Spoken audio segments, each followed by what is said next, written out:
السلام علیکم ورحمۃ اللہ، الحمدللہ وقفا والصلاۃ والسلام علی رسول اللہ، اما بعد۔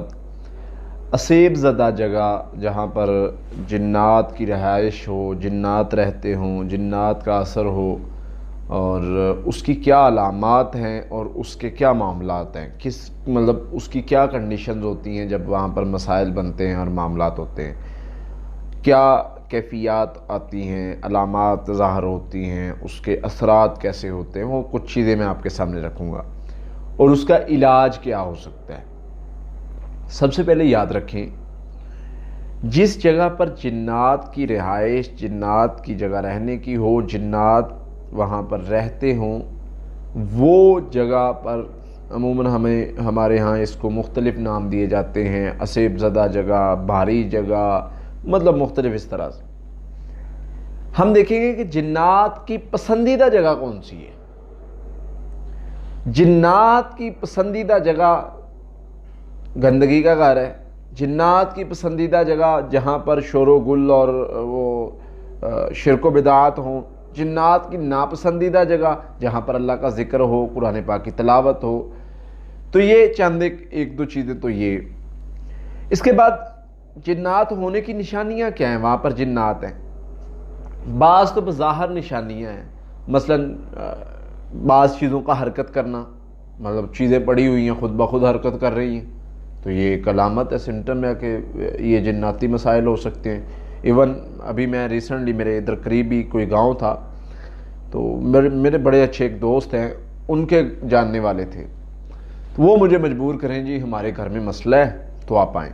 میں نے کہا یار آپ تشریف لے آئیں ادھر، اتنا ٹائم نہیں ہوتا کہ میں سفر کروں، حالانکہ قریب ہی ہے لیکن پھر بھی ایک جگہ پر جانا اور آنا اور پھر وہاں پر پڑھائی کرنا تو کافی ٹائم لگ جاتا ہے، کوئی گھنٹہ بھی لگے، 2 گھنٹے بھی لگیں تو ٹائم تو یہ بہت ہے، تو اتنے میں تو میں 20 مریض دیکھ لیتا ہوں ادھر۔ خیر انہوں نے مجھے مجبور کیا۔ ہوا کیا کہ انہوں نے ویڈیو بنائی، کہتے ہیں قاری صاحب وہاں پر قرآن پاک پڑا ہوا تھا، انہوں نے نیچے سے کپڑا کھینچ دیا اور ویڈیو موجود ہے۔ جب یہ بات کہی میں نے کہا بندے اب جانا بنتا ہے، یہ جرات کر رہے ہیں، چلیں۔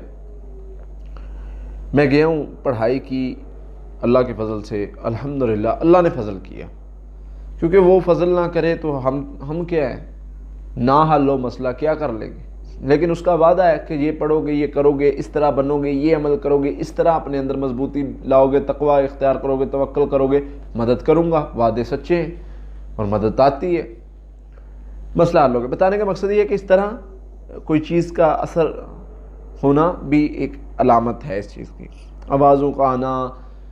اور ایک بڑا سمٹم جو ہم نے نوٹس کیا ہے احادیث کی روشنی میں بھی اگر اس کو دیکھا جائے، وہ بھی مطلب اس چیز کی طرف اشارہ ملتا ہے، بیماری کا ایک جگہ پر ہو جانا، یعنی وہاں پر جو بندہ جاتا ہے وہ بیمار ہو جاتا ہے، یا وہاں پر رہنے والے بندے کی بیماری نہیں ختم ہوتی۔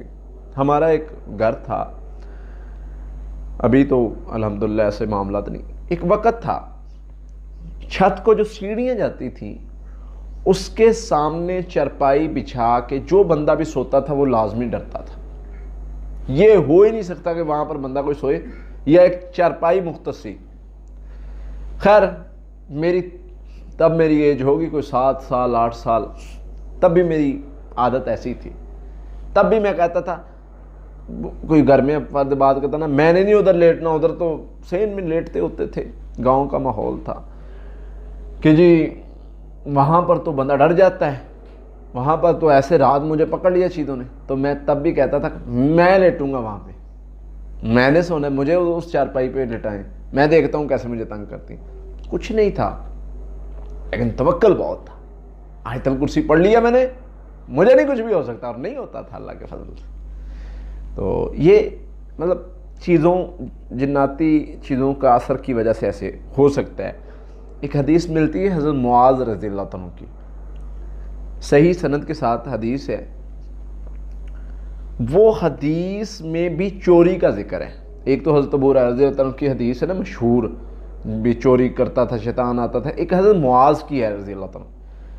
انہوں نے اس حدیث میں جب انہوں نے شیطان کو پکڑا نا، تو شیطان نے ان کو بتایا کہ ہم آج سے پہلے یثرب میں رہا کرتے تھے جب تم لوگ ادھر نہیں آئے تھے، یا کسی اور علاقے کے میں تھے حضرت معاذ، تو ہمیں وہاں سے نکلنا پڑا یا نکال دیا گیا۔ اب جب دوسری حدیث کو ہم دیکھتے جہاں پر اللہ کے نبی صلی اللہ علیہ وسلم نے فرمایا کہ جب صحابہ کرام ہجرت کر کے آئے تو بیمار ہو گئے اور لوگوں نے کہنا شروع کر دیا کہ مدینے میں آ کے بیمار ہو گئے، اللہ کے نبی صلی اللہ علیہ وسلم نے دعا کی اللہ مدینے کی بیماری جوفا میں لے جا۔ اللہ کے نبی صلی اللہ علیہ وسلم نے خواب دیکھا، ایک عورت ہے لمبی لباس والی برقعے والی، وہ اٹھی یا جوفا میں چلی گئی، صحابہ کرام ٹھیک ہو گئے۔ اب یہاں پر بعض علماء نے ائمہ نے اس کو اس اسیب کے ساتھ جو ہے وہ تشبیہ دی ہے۔ اب جب دوسری حدیث پڑھتے ہیں معاذ رضی اللہ عنہ والی تو سمجھ میں آتا ہے کہ کنیکشن ہے، کوئی نہ کوئی رابطہ ہے جس کی وجہ سے بیماری کا تعلق ہو سکتا ہے۔ تو خیر وہ اس طرح کے معاملات ہو سکتے ہیں۔ علاج جہاں پر اس طرح کے معاملات ہوں، گھر کے چاروں کونے میں اذان دیں۔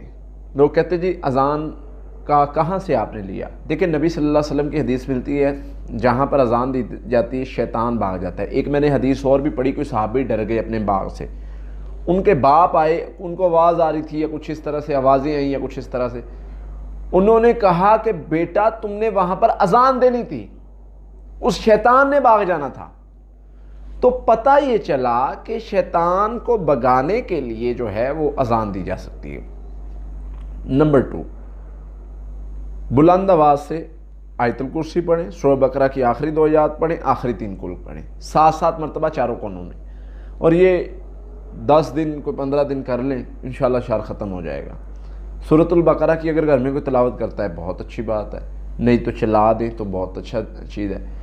اس کے علاوہ یہ تو چند ایک چیزیں حفاظتی پڑھائی جو پڑھائی گھر میں کرنے والی وہ خود بھی افراد کریں تاکہ ان کے اندر جو شر ہے وہ بھی ختم ہو جائے۔ اس کے ساتھ آپ لوگ یہ بھی کر سکتے ہیں، ہمارا رقیہ دم لے لیں، وہ گھر میں چلائیں، انشاءاللہ اللہ کی رحمت سے جو بھی شر ہوگا وہ ختم ہو جائے گا انشاءاللہ۔